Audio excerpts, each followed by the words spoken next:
Christopher Schindler has a chance to write his name in Huddersfield Town legend. And he takes that chance!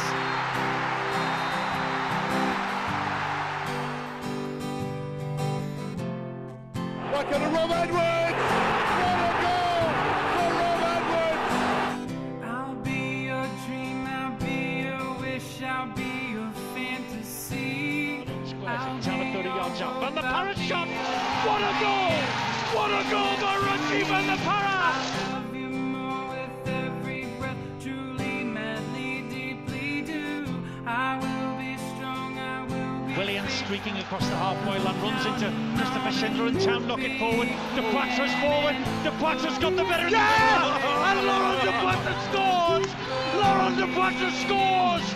He And I wanna stand with you on a mountain. And I wanna down, he's charging down! Oh, England just scored for the most bizarre goal you'll ever see! lay like this forever until the sky falls down on me.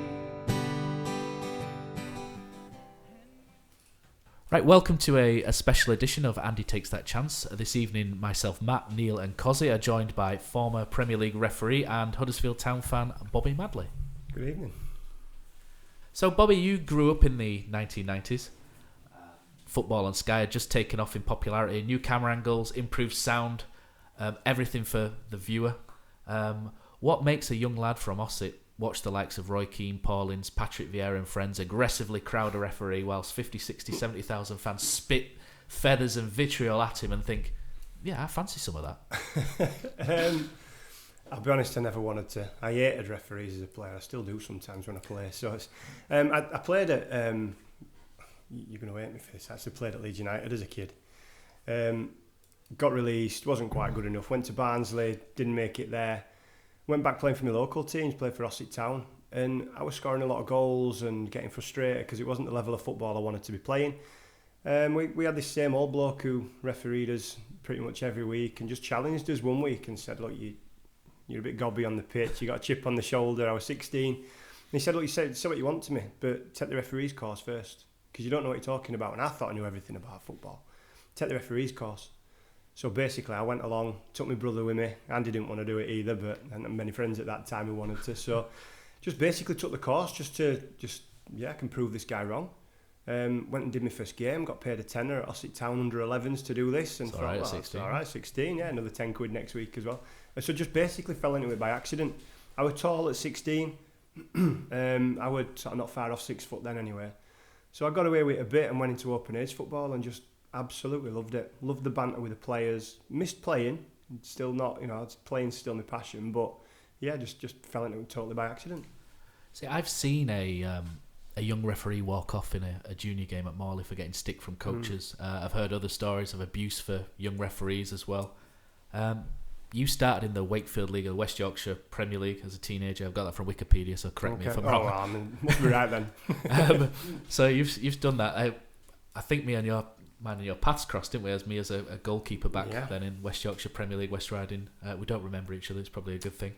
Better that you don't remember me, I think. Yeah.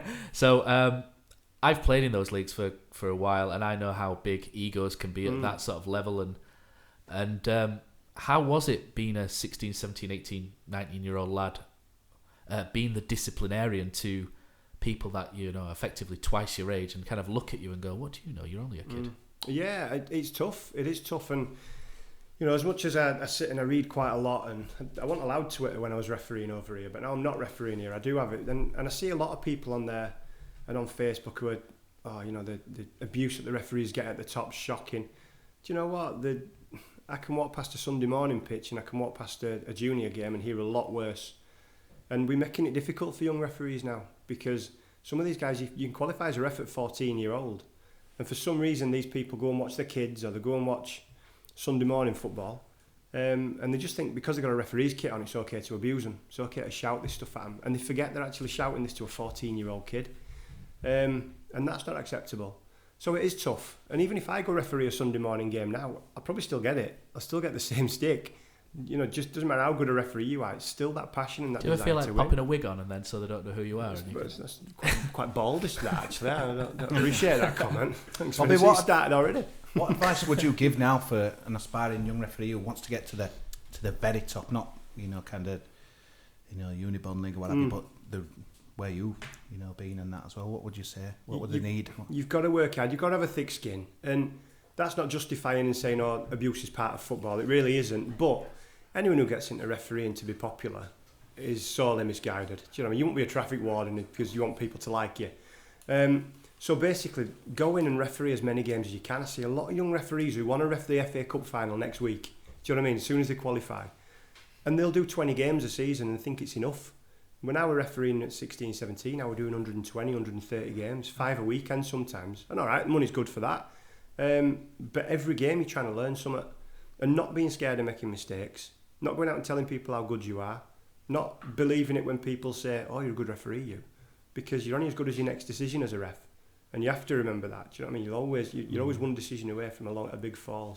So thick skin. What about fitness? Kind of levels. I mean, God, I might tread on eggshells here. Sometimes you see some of the referees and compared to when you watch some of them old DVDs about in the 90s, and to me the fitness levels, a bit like a lot of sports now, seem to be a lot higher than maybe when you've started. Is that kind of looked on? Do you get analysed for your fitness and things like that? Yeah, definitely. Yeah. I mean, the refs went professional in 2001, so anything you watch from the 90s, those guys weren't professional. They had, they were working 5 days a week, so they had to train around their job. Now, they have the opportunity now to go and train every day. They have sports scientists who send them a training plan for the week, so you know exactly what you're doing. Nutritionists who are sending you what to eat and what not to eat. So the science behind it's much better. They're covering 11 to 12 kilometres a game as a referee at that level. That's similar to a midfielder, isn't it? Yeah, of course it is, yeah. And basically you're covering the area that 11 players are covering for a football team. So you've got to be fit. You've got to be in that best position to be able to get the right decision. So there's no excuse. And people forget that some of the guys get battered. I was classed as a young referee and I'm 33.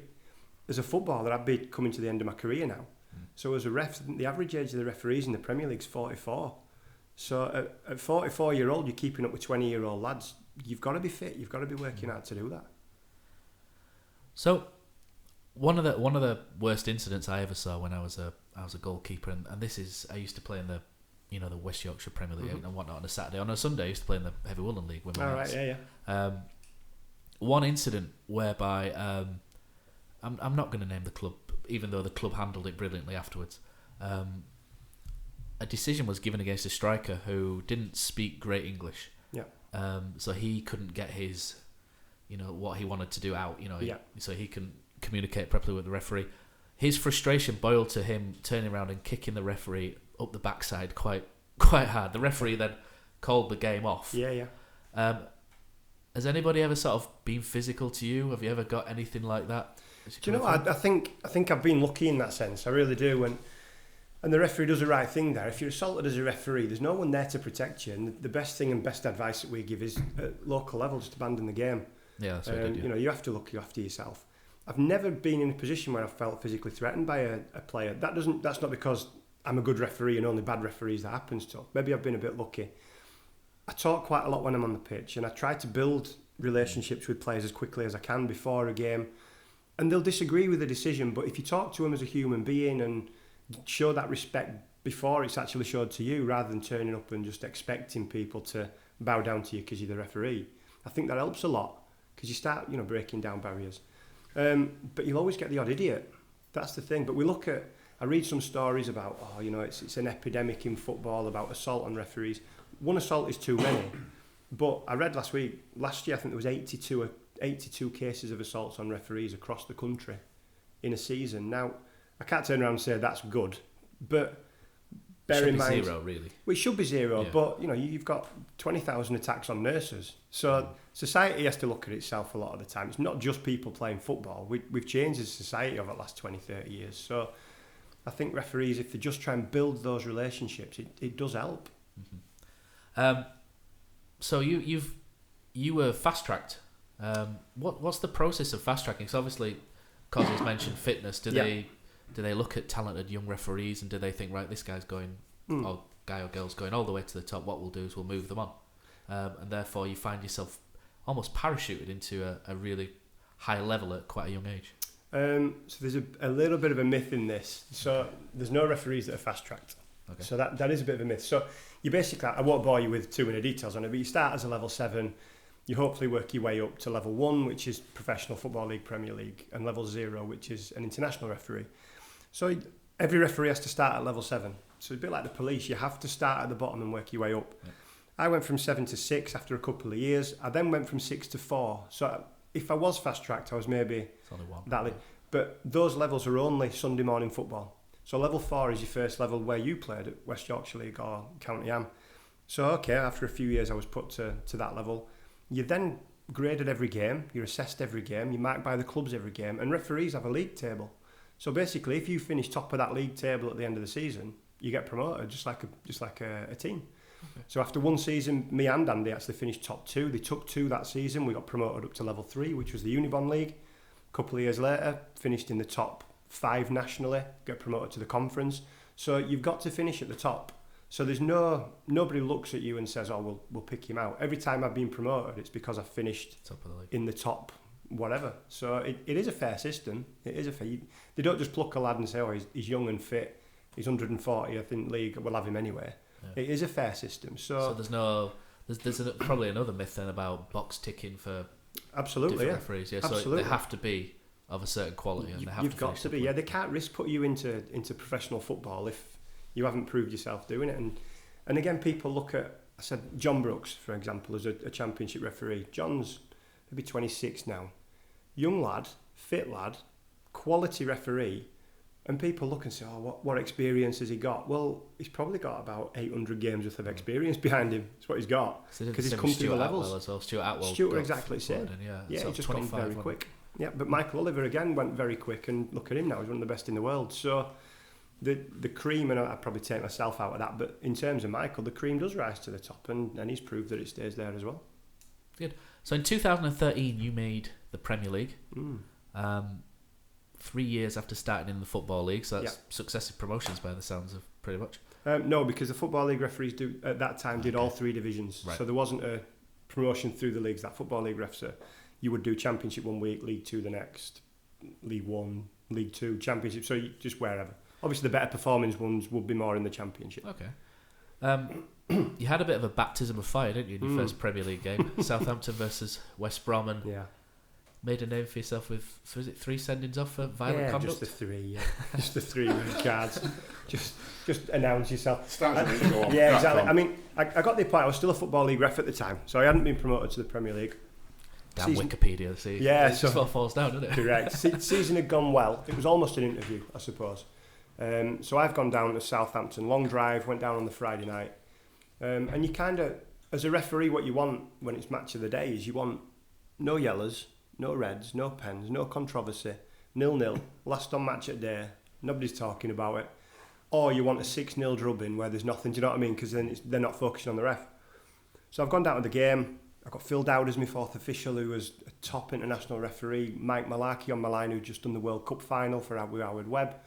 So there's a bit of pressure when you're trying to lead this team then. Went out onto the game, and it's just like anything. As soon as you kick off, it's just a game of football. You forget the crowd, you forget the cameras. There's 3 red cards, but actually it wasn't that difficult a game to referee. It looks it on paper, but it really weren't. The 3 red cards were quite easy. 2 in violent conduct, 1's a 2-footed tackle, and then I got a lot of positive press, which actually as a referee is quite difficult to deal with. You become immune to dealing with the negative stuff. When someone starts saying positive things, "Oh, this guy, he's going to brilliant for the Premier League." Yeah. Well, the next game I refereed, or maybe a couple after, was Swansea and Stoke. Had 8 yellow cards, got a penalty wrong, and got destroyed in the papers. This guy's not good enough, he's not ready. So, it's a fickle life that you have to lead sometimes as a ref, and positive stuff's not always the easiest to handle. So, I'll bring you in here a little bit as well, Neil. So, once in the Football League, it's kind of a double-barrel question, this really. Does it ever... I probably know what the answer is going to be on this one, but does it ever cross a referee's mind that a decision you make could impact directly or indirectly on the team that you support, and does it worry you if you get something wrong? Not so much cheating, but I'm talking about if you get something wrong. So, for example, Neil, there was a game which Bobby was very kindly given. Yeah, the we spoke about it off air just before we started. The game in the promotion season for Town, and he got given ridiculously Brighton against Newcastle, which Town were the only team anywhere near these two who could affect what were going on there. Yeah. You get given this game. Openly Huddersfield Town fan. All Brighton fans know that you're a Town fan. Social media went absolutely wild before this game. Newcastle fans, why is he here? What were your thoughts when you were given that game? And then, obviously, as the game is going ahead, there's a few decisions in there that you've got to give. So just talk us through that a bit and how it all came about and your thoughts on it. Yeah. So I mean, you said already. I'm openly an Huddersfield fan. It was printed in the papers anyway. And to be fair, all the referees who they support were printed in the papers, so that we don't hide that. But we've got a job to do. And Alan Shearer, for example, a massive Newcastle fan. When he played for Blackburn, he didn't play against Newcastle and try not to score, because as a professional, he's got a job to do, and as a referee, you've got to be exactly the same. So when that appointment come through, it were a surprise. I'll be honest, because you look and think, well, there's a lot of other referees who could have done that, and Brighton's not local to me on a Monday night, so I'm sure there's a few between. And I asked the question, and it came back. I mean, I have no issue in terms of going up, because I know my integrity is always going to be intact. I'm not going to make decisions based on being a fan of a certain team. That I wouldn't risk my career to do that anyway. But of course, there's perception. And you said social media went mad. I didn't have social media then, so I wasn't sort of directly involved with that or to see that. But again, I'd refereed Newcastle the year before or 2 years before against Sunderland. I'd sent off Colaccini in that derby. Gave a penalty. The penalty's correct. The red card's incorrect. Newcastle go on to lose. So Newcastle fans were always quite negative towards me when I turned up as a referee. Anyway, I love refereeing at that stadium actually, and you don't have anything against any clubs, but it can put you in a position. Yeah, it can, and you don't want to think of that as a referee. I gave a penalty, I think, to Brighton after 10 minutes. To me, it's a clear penalty. I'm sure that it were argued either way on Sky at half time, but again, you go off what you see at the time, because it's just black and white against blue and white. And you're on there and you've got a totally different angle at that time. Absolutely. I've got what I felt. Cameras, yeah, of course. I still think it's a foul. I still think it's a penalty. Yeah. And then somebody, I actually didn't know, I do a lot of homework on the teams beforehand, tactics and whatever else. And then someone throws in and says, I actually got sent a screenshot the day before, and someone said, Matt Rich is on 4 yellow cards, and if he gets a yellow card in this, it's his 5th. And that means he's suspended against Huddersfield. So this referee, and you think, I remember that's not in my head at all. And it certainly wasn't in my head. And Matt Ritchie actually put a tackle in that game, which I considered yellow carding. I looked and thought, it's an early one, it's 5 minutes into the game. Not once did it cross my head thinking, if I yellow him, I'm looking at that thinking, is it a yellow card? Yeah. And I came in my head and thought, actually, no, I can probably manage that. It's somewhere on the border, I can manage it. So I'm not there to do anyone a favour. The only person I want to do a favour is me. I want a good game. Yeah, it's your career. Yeah, the score's irrelevant to me. Yeah. There's a lot of times that players will say, I'll ask players what's the score. I know it sounds stupid because I've got a scoreboard, but when you've had a few goals, what's the score? Yeah. 3-2. All right, okay. Because the score to a referee is just not relevant. Unless it's a cup game and then you've got another 30 minutes coming. But yeah, so it can be an awkward position to be put in, and I still don't think it was the most sensible one. Were it one that you ever considered saying, I don't really want to do that? No, because then I think I question my own integrity doing that. Yeah. And even though I know I'm going to go out and put in a performance, I refereed Leeds at Sheff Wednesday a couple of years ago as well. And I asked the same question and said, is it sensible? My next door neighbour's a massive Leeds fan. Do you know what I mean? And we get on all right, but I don't know if he's, and I genuinely don't know, he could put huge bets on Leeds winning every week. Yeah. If he puts a bet on and something happens in that game and he wins, all he's got to do is say something in the pub, my next door neighbour. Do you know what I mean? And then suddenly the perception of you as a professional... And you don't actually think of that from our point of view, but from your point of view, it's actually quite dangerous, isn't it? It can be, and I just think, those types of games, as brilliant as they are to ref, because it's nice to do the top two. Yeah. If you actually look at Brighton Newcastle, any result, as an Huddersfield fan, if you'd have been a neutral on that, any result would have benefited Huddersfield because someone were going to lose points. Yeah. It's irrelevant which one. Yeah. But as a ref, you just got to go ref the game. You can't think about external factors like that. Otherwise... You're done as a ref, aren't you? Well, yeah, I mean, if Huddersfield are in a relegation battle with 7 teams, which they were last season, what do we say that I can't referee any of those teams? Because it might affect... Well, I'd be in Championship every week. So they've got to sort of I like trust the your fact. integrity. I like the fact there that you backed yourself. Yeah. And sort, this is me. This is my career. Yeah. It's not about Huddersfield Town and me being a Huddersfield Town fan. It's about Bobby Madley. Yeah. And Bobby Madley, the referee. Absolutely. Yeah, I like that. Yeah. I respect that. Yeah. So you've made the Premier League, Football League, FA Youth Cup, Community Shield. You made the FIFA list of referees. I did, yeah. The select group of referees list, which I believe means Premier League, only yeah, Premier the League, Premier League yeah. guys, yeah. Not to give you a big head or anything. No, well, but my mum wrote my Wikipedia page, you know, all right.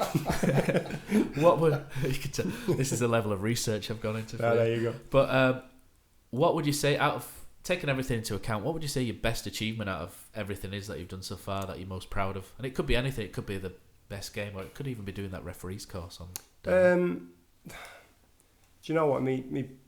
The thing I take probably most pleasure out of as a referee now is helping younger referees. I work even in Norway now. I work with young referees. I mentor them. I go and coach them. Just try and add a little bit to their game, and you can see, you speak to them at half time, something that they could have done better in the first half, and in the second half you can see that little light bulb moment in them, and they think, oh God, it works. I'll try that. Oh, it works, brilliant, and it makes them that little bit better. It's kind of how to talk to players. And Yeah, stuff just like little, just tiny little tips that you can give them on a positioning or something that a football fan probably doesn't even see the referee doing, but as a referee, it makes them better. So I love them. In terms of best games, I was fourth official in the FA Cup final, so to be involved in the Cup final is pretty special. I think the best game I've refereed really was, and it wasn't actually that good a game, was Sheff Wednesday and Hull in the Championship playoff final, because you're given a game there, you referee a game, 46 league games a season. If you make a mistake in those, you care and it hurts as a referee, but it generally doesn't affect the outcome of someone's season. The amount of pressure that's on you in a playoff final, especially the Championship playoff final, when someone says to you just before kick-off, oh, it's worth 200 million this, and you think, wow, there's some pressure on every decision here. So to get through that game, the feeling of achievement, I suppose, but relief more than anything when you hit the full-time whistle and think, that's sort of lifetime changing stuff Yeah, for a of course football it is. club, innit? That's of course. the whole course of their Yeah. future to become their history Yeah. could go on you Yeah. getting something marginally wrong that you can see why you've got it wrong. Yeah. But it's still wrong. Absolutely. So And then the pressure on that must be. And then you add in, immense. you're at Wembley, there's a huge crowd, there are two Yorkshire teams as well, so I've actually got a lot of friends in crowd who are Wednesday fans or Hull fans, and so you add everything in there, and that just made that a little bit special, and how does a referee, not maybe just yourself, but the mindset of a referee before a big game, does it change game to game? Do you kind of, do you have a certain routine that you go through? Do you have to, it could even be things such as, your mentoring. Do you speak to your mentor beforehand and things like that? What is the mindset of a referee before these games? In terms of the week building up to a game, you get your fixture. Premier League lads get their fixtures either 4 o'clock on a Monday for the following weekend, so you don't even know if you've got a game, so you can never really plan the next weekend. Which makes home life a bit difficult sometimes. So you get a game at 4 o'clock on a Monday, on a Tuesday and a Wednesday, so I don't know, let's throw two teams, Everton, Fulham. If Everton are at home, the Wednesday I would watch Everton's last home game, and I'd have a look at tactics, I'd look at the players, I'd look at how they set up at corners and free kicks. The Wednesday I'd look at Fulham's last away game. It's pointless watching their last home game because teams set up differently away. So I'd watch them as well. But again, if they're going to go away to Man City in their last game, I probably wouldn't have watched that because they'll set up differently at City as they would, again, where they feel they can get something, as you would against an Huddersfield or a Fulham. So basically I'd do that. I'd sit and watch every corner kick that's been attacked and defended by both teams all season. So by the time you get to April, that's quite a watch because you're watching. But you're just looking for little things. It's not prejudging teams. Yeah, one player will just same movement, same shirt pulls. Same, absolutely. He's picked up 4 yellow cards. Well, 3 of them are for shirt pulls when players go past him. Well, I'm not then prejudging, thinking, I'll yellow him. But if you know that something could happen, that's you're aware of it. As a referee. So you're just preparing yourself for. Yeah, I mean, I stayed overnight at every game as well. So it's probably good practice that. I think so. You just get up on a morning. Cause it's easier then because I can control my morning. Something happens at home, suddenly you're panicking, or you've lost your tie, or do you know what I mean? Or I didn't do this, and when you're in a hotel, on a Friday night, you've got everything for day after. Yeah. Get up on morning, have a bit of breakfast, just relax, meet the lads at 11 o'clock at the hotel. 12 o'clock go to the ground, and everything's the same then. So even Manchester games, I stayed overnight. So just to make sure that my preparation were always the same. Is that at your cost that you stay over? Or? No. It's funded, to be fair, so it is put up. The hotels are always provided by, certainly in the Premier League, they do Right, as so well. as well. I say, if you're at the end of travelling the from day- Newcastle down to and Brighton, we've had to that's change crazy, isn't it? sometimes. We've had to change hotels because I turned up at Brighton against Derby, I think it was. Got into the hotel and the Derby team bus was outside the hotel. And Derby had booked into the same hotel, so I phoned to have my hotel changed because, again, the perception of me being at breakfast and being photographed because the Derby and I'll know the players, so of course I'm going to talk to them if I'm there. Yeah. So to be photographed chatting with the Derby players at Doesn't look breakfast, good, yeah. it doesn't look good. So again, I'm straight on the phone. I need a different hotel, and they sort that out straight away. But you've always got to think worst case scenario as a referee because one photograph ends up on Twitter, and I mean, you've seen the damage it can do that. So you always have to be one step ahead and thinking, okay, how do I protect myself in that? It's good stuff to find out this because as a football fan, you have 3 o'clock on a Saturday. Yeah. I won't tell you hotel at the start when they go to Huddersfield. You'll have to be knocking on doors. I won't give you that information. Yeah. Fire alarm at 3 a.m. Exactly. You I'm not will giving you give a that. decision. No. But yeah, It's not that many hotels. It's insightful stuff because it shows that it is a real professional setup, and it's got to be because you look at the millions that are there. Yeah. You know, just what Town have earned in the last couple of years is exactly, an obscene amount of money, really. So, you know, referees should be treated I think it's great. as top professionals. The frustration for us is that people think you rock up with your boots over your shoulder at 2:30, ref game, annoy everyone, go home, have a good laugh. Do you know what I mean? That football is just something to do that day. Yeah. And they don't realise the preparation that goes into that weekend. And I assume, same thing, if you're leaving the game and you know you've got something wrong, devastated. You're going to go on that night you and you know, kick cat and weigh in and all that kind of stuff and it's be tough. Thoroughly chased off all night. For the next 2 or 3 days it can be nearly. Like your first game you've gone and you know those 3 red cards are stonewallers. Yeah. You go away from that and you're sort of buzzing for it now. Yeah, you are. It's like winning and losing a game of football, isn't it? Yeah, it can be. In the referees' world. Absolutely. And it's hard as a referee because you're not allowed to travel with the other lads either. You're not allowed to travel with some. Why? I've never understood that. I don't know. I think some of it is down to if you get stuck in traffic. Right. And then 2 officials are not going to be in traffic. But, I mean, that Brighton game, for instance, the lad on the other line was from Castleford. So we basically drove down together, following each other to Brighton. And it was a bit like, it feels a bit Bluetooth stupid. And stuff.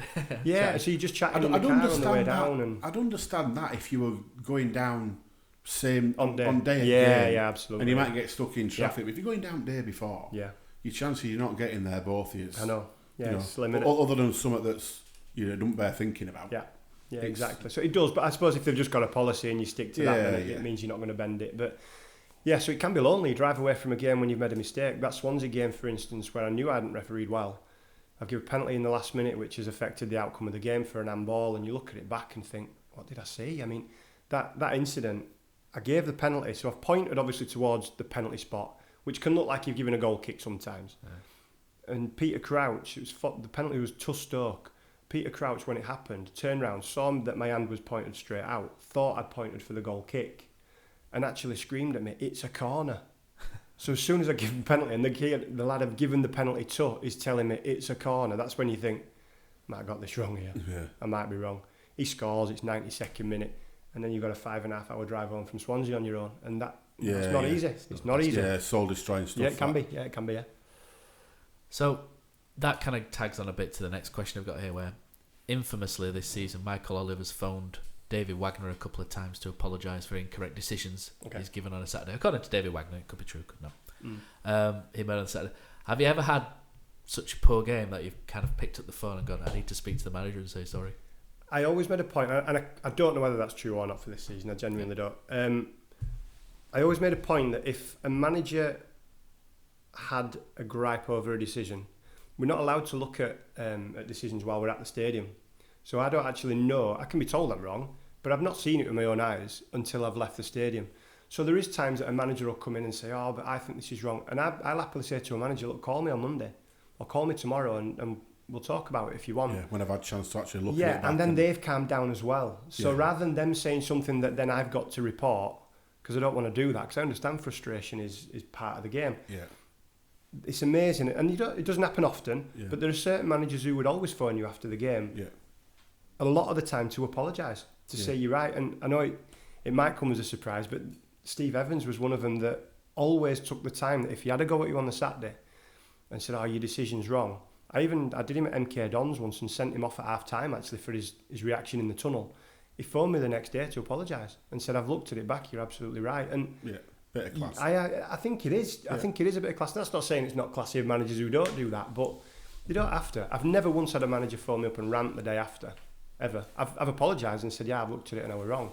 But always the manager just says, "Perfect." To be fair, what you've said there answers another question as well, because obviously you're not seeing anything until you've left the ground. No. You're not allowed to. No. So that sort of takes away the argument where people are wanting referees interviewed by media straight after the game to give their view on the game. Yeah. But obviously you can't, because managers and players are giving theirs, having seen every incident broken down from 47 angles. I'll give you one on that, because I think managers get a raw deal sometimes on this. I agree. Managers are not allowed to come to speak to the referee until 30 minutes after full-time whistle, just a cooling off period. Yeah. But they have to go and speak to the television within 20. Yeah. So they've not spoke to the ref at that time. So when they say, "Have you been to see the referee?" No, I've not seen it. It's just because they're not allowed at that time. Yeah.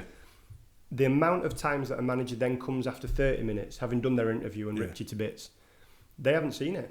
Yeah. They haven't seen the clip a lot of the time, because they'll go in, they've got to speak to their lads, they've got to do this. They haven't got time to look at a clip and then go and do an interview. They're basically going on what their analyst has told them.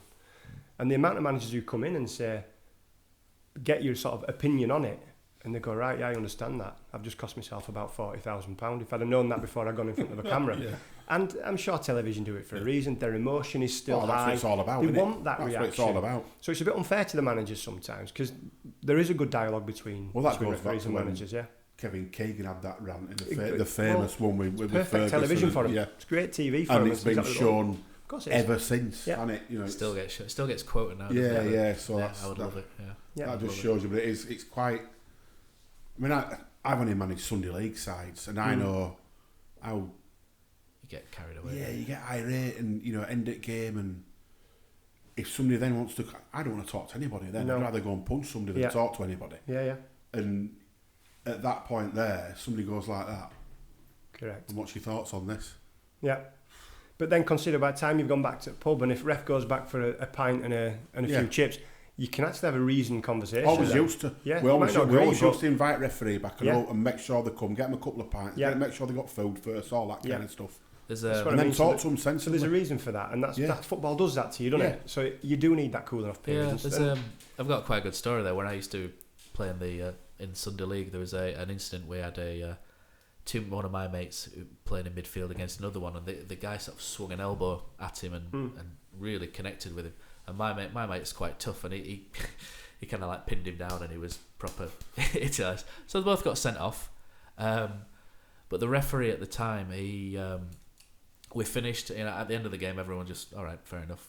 Back to the pub. We went back to the pub, and the referee came back to the pub with us too. And he took the two guys outside, and he said, he said battered. Carry on. He's like throwing his money down. School. Carry on now. No, he kind of said to us, "Look, if you two talk to each other, have a drink, apologise. I won't send those red cards in."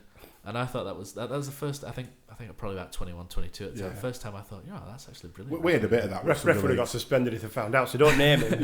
No. That. Yeah, John Smith. But it's sensible, isn't it? Because these lads go to work and they're earning the money, and then they've got to pay £40 for a red card. A red card and a Sunday, you get banned for about 3 months, don't you? It Depends what it is. To be fair, but I remember used to get. Doesn't banned stop them though, does it? No, they still go. They still go at it, don't Not they? at all. But, we'll go on to. So I've done this interview into sort of sections now. So that was a bit about you and how you got into everything. The next section's a bit about abuse. Worthington, still Worthington, still trying to tee it up for Makaliski, back into Rob Edwards! What a goal for Rob Edwards! Huddersfield Town draw level on the night. They could be heading to Cardiff. 8 minutes to go. It's Huddersfield Town 2, Lincoln City 2. Do we start abusing him now? Yes. Got my tin hats on now. And I asked you this off dinner before we started, and it was kind of like you've recently joined Twitter. Yeah. I think a few people at first didn't realise it was you. Nutter. I think a few thought it was a parody at first and whatnot. But you've I'll be honest, when you messaged us on the Takes That Chance Twitter page, the first thing I said, Bobby Madley's been in touch with us. I'm not sure if it's real. But I've seen it before, so I knew it was. Yeah. But yeah, so you've recently joined. It's a strange forum. It can be great sometimes, and other times it can be a bit hazy. We're obviously working. We have normal jobs, and we don't really get much stick on there. We're probably the ones. I try not to. I get just the opposite now for stuff I'm involved with. It's quite good. But what's worse then? The stick that you get on social media or the stick in the stands? If you'd have asked me that last year, I wouldn't have been able to answer you because the referees in the Premier League don't have social media. They're not allowed to. So there's quite a lot of parody accounts out there, so I could understand why people thought that. Yeah. In fact, I had to put Bobby Madley 2 on me Twitter because someone had already had Bobby Madley. I was like, so I'm like his like bodybuilder or something. I'd love to see an argument between 1 and 2. It's disappointing, isn't it? So I mean, if I were to have it now and read some of the stuff that's put on Twitter, I listen to some of the comments that politicians come out and they get one comment at them on Twitter and they say, this is disgusting, I want him arrested. You put in one of the referees' names on a Saturday night when they made him or perceived to make a mistake. Yeah, can you imagine? Some of the stuff on there is horrendous. Some of it's hilarious, I'll be honest. Some of it's properly funny, but some of the stuff's horrendous. And I made a point, I put a tweet out just showing some of these. And I didn't put any names of people on because I didn't think that were fair to do it. But comments that I hope when he gets home, his house burns down, his family's inside. These comments that we've said football brings out emotions in people. And most of these comments, of these comments are made, if you have a look at them, probably made within 5 minutes of a mistake being made by me or the perceived mistake being made. The scary ones are the ones who post that on a Wednesday night. Yeah. You know, 4 days after the game, and you think, gosh, still calm down. So they're the scary ones when you look at them. And I mean, there's a poor lad in America actually who shares my name. I think at Robert Madley he is. Is he like the John Lewis guy? He got battered every weekend apparently. He lives in Vermont. Got battered every weekend because of me. He just kept waking up every Sunday like, we're done. I got one, Bobby. Can I take it forward a bit from that? So most newspapers now have got, I suppose it's a 2-part question really. A, did you read, I mean, you're a human, did you read the newspapers Sunday and Monday? I don't know if you've noticed now, every newspaper seems to have a referee attached to it. So we see Keith Hackett seems to have his own show. Graham Paul, Gallagher, and the problem, it doesn't make your job any easier. And I know they you're making me laugh now because they're coming out, they've seen the replays and they're saying that was a penalty on that. Yeah. But I'm sure if they were on the field, they'd probably give it the other way. How do you feel about that kind of the referees that have finished now? Kind of, I know it's the job and they're making the money, but does that not help you? Doesn't help you, or is it water off a duck's back? I'll throw in there because Keith Hackett who was you and him had a bit of a thing a few weeks conversation ago. I think you won that one, to be honest. I hope so. He got personal, so I assumed I did. I think there's two schools on this. So there's people like Dermot Gallagher, Chris Foy, who go out and try to explain decisions. So they go onto Sky and they don't try and back the referee all the time. That we don't mind because you can't defend a wrong decision. What you can do is educate people as to why. And Jamie Carragher went on and tried to he had this VR thing of Chelsea Cardiff and tried to show what the system looked at. And all right, it might look a little bit strange, but they actually tried to explain why a decision was made. What frustrates us is that ex-referees who then go out and work with tabloids and work on little voice clips for TalkSport, that's frustrating because these guys took a good living from refereeing. They know how difficult it is. And to go out and then almost be very personal in your decisions, I don't think that helps. I don't think it helps young referees.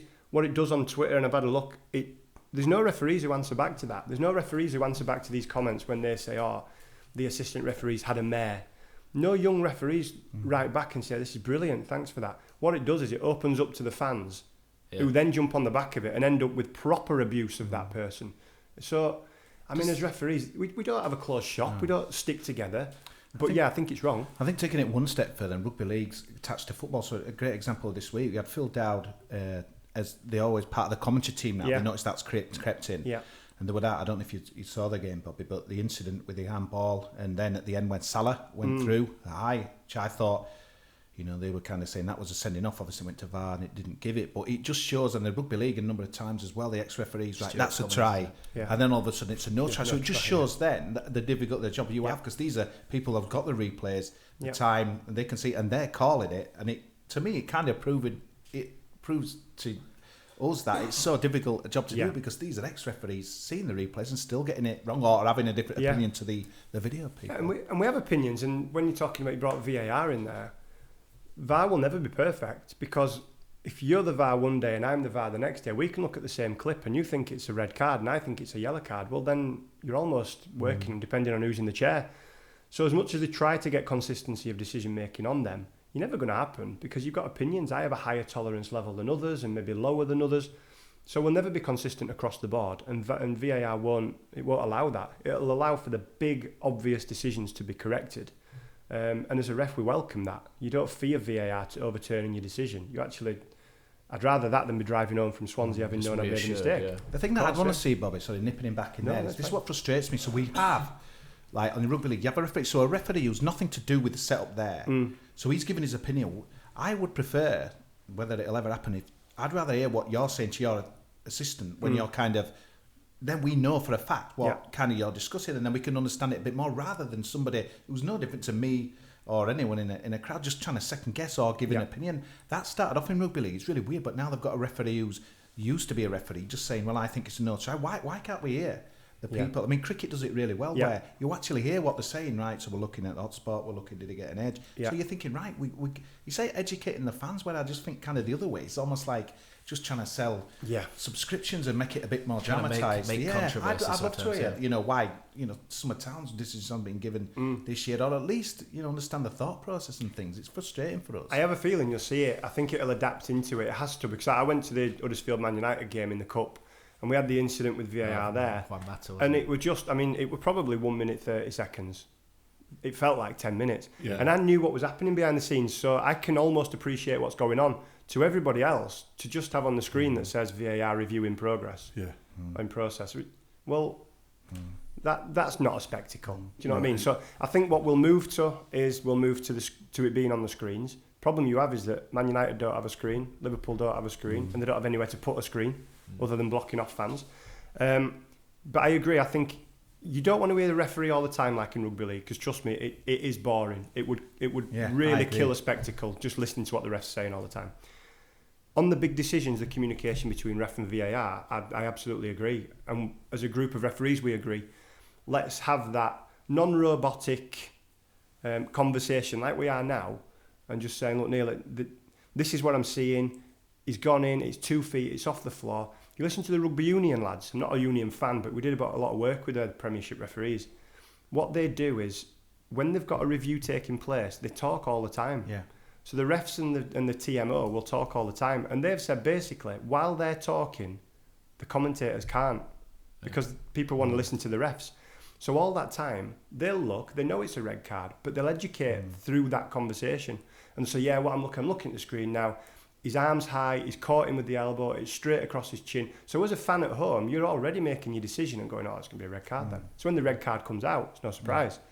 But it educates people as to why, rather than just going, it's a red.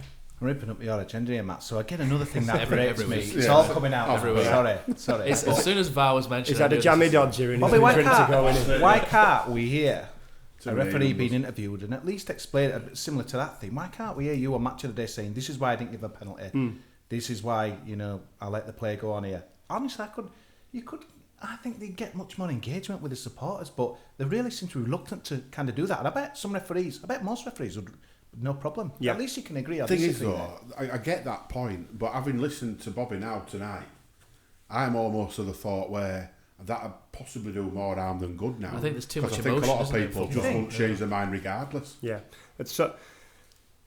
I personally won't have an issue doing it. And there'll be lads who are confident enough in terms of that will go out in front of a camera and speak, but there's also lads who are rubbish at speaking in front of cameras and in front of people. To a broadcaster and a journalist, I'd probably be their worst nightmare. Because when they ask me a question, I feel like I could give... I actually did it, we trialled it. So I went to Hong Kong to referee in Asia Trophy. And Sky said, after the final, can we do an on-pitch interview at the side with you? We'll talk about the game, whatever. So we talked about an incident in the game. It went really well. But then they threw in a bit of a curveball at the end. Absolute sort of best intention. Because they were interested in what they were hearing, I then get this curveball question thrown at me. So then you've got to think on your feet a little bit. You've almost got to give a political answer on that. So in terms of decision making, I don't think I'll ever get dragged out in front of a camera to discuss a good decision, ever, as a referee, because that's not entertaining. Yeah, people so, want to know why you got it right. So match of the day wouldn't bring you out on the camera for education purposes. They do it for entertainment. Once that referee's out for the third time that season explaining a mistake, people then start going, wait a minute, it's 3 times he's been out. And we don't do it to players who've been sent off or miss a penalty in the last minute. We don't drag them out and say, what are you thinking? No. So I think it's a bit unfair, but if it was going to be used as an education thing, then why not? I'm in Norway now, and they do that a little bit in Norway. They do come out and explain decisions at the end. Do you think this negativity as well that the media create then transposes to the supporters? And so all of a sudden you sat there in the ground and they read out the teams and they say, and the referee today is Bobby Madley, and everybody's heart just goes, oh, it was rubbish again, so and so and so and so. Exactly, yeah. Do you think this is the media mindset that's been created? It doesn't help? Yes, as a referee, the thing that you're constantly told is you're trying to be a celebrity, you're trying to make it all about you. Yeah. And then the more that you're on camera, the more that people hear your voice, the more that your name is written across the bottom of the screen, the more you're looked at as trying to be a celebrity as a referee. Yeah. So we basically want to ref the game. I don't want people... They actually, Sky asked, or maybe BT, a couple of years ago, you know the bits beforehand where they have the players who walk up to the screen and you have your name that comes on. They asked for that with the refs, can you turn... And we just went, no. Because we kind of don't want people to know us. We just want to go and ref the game and go home. That's proper winds me up, does that. And rugby league, they don't, and it's exactly the same. Like you said there, you know on Monday what your opponent is. For me, we should not know. I don't think we should not know who the referee is. Because that creates more problems to solve. If we know X is refereeing, they dig up the history, and rugby league's exactly the same. Then it's, we've had him and he give us this and give us that. So you beat him before you went out. There's no need. Why do we need to know who the referees sat there?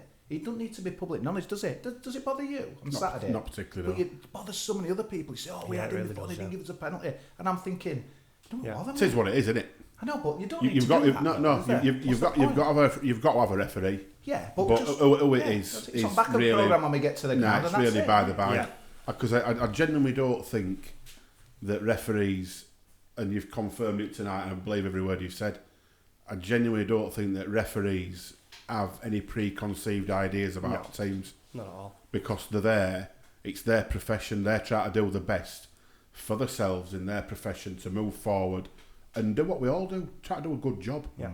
That's what everybody tries to do at work, is do a good job. Yeah. And that's all referees are trying to do. If we, again, put it into context of the referees in the Premier League. So we don't have a referee observer in the stadium. We basically observed by the television. So after the game, that gets sent to an observer, an ex-top referee who sits at home and marks you on every single decision, even the decisions you don't give, because you've technically made a decision on it.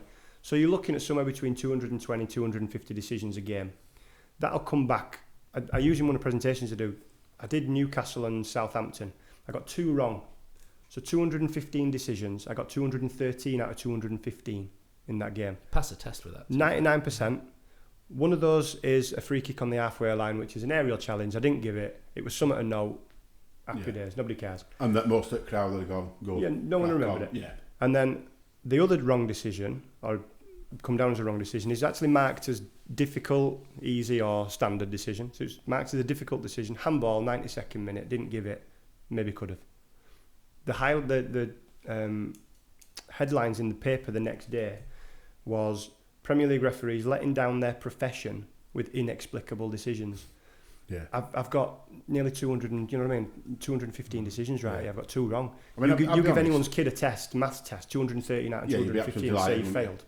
That's the world we live in, though, unfortunately. Yeah, I mean, I and we, as football fans, we've slated refs on here at some point. Yeah. We did a Whopper of the Week. We did a Whopper of the Week on Craig Pawson. Craig Pawson.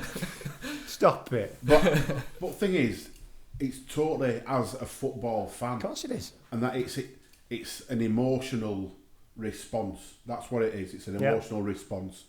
It's not a slowly thought, sat down, considered response. It's a, why didn't he give us that? Yeah. It's clearly obvious. It's blah, blah, blah, whopper. Yeah. Absolute whopper. Yeah. He's whatever he is.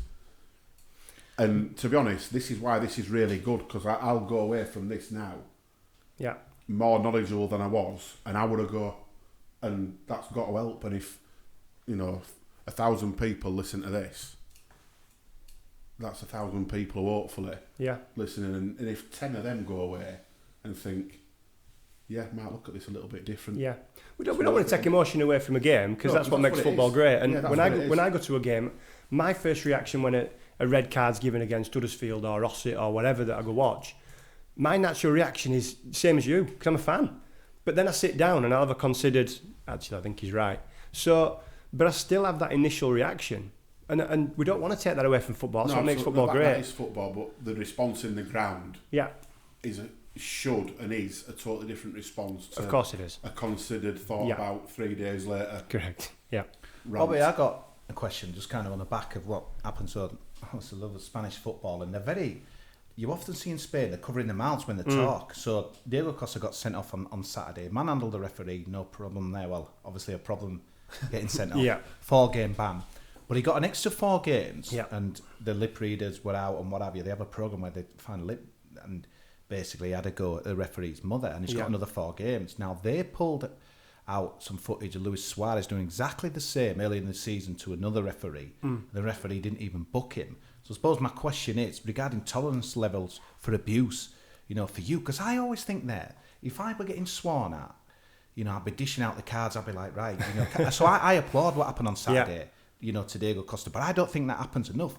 But I suppose, is it a minefield thus, as people swearing, are they swearing at you? How did you see it, and what were your kind of tolerance levels with players? Because I just think dish the cards out, they won't do it anymore. Kalina were good at that, and then to me, I just think people get away with a lot. Yeah, so I mean, the hard thing is, so when you watch on television, the perception of what you see on TV is very different to the actual reality of a game of football in the Premier League. They know when a player's gone down and not been given a free kick, you watch, every time the camera will pan on that player because they know that the player will react. It's a natural reaction to have a go at the referee. The referee's now 30 yards away, concentrating on the next decision. I don't stand and watch his reaction and think, is he going to shout at me?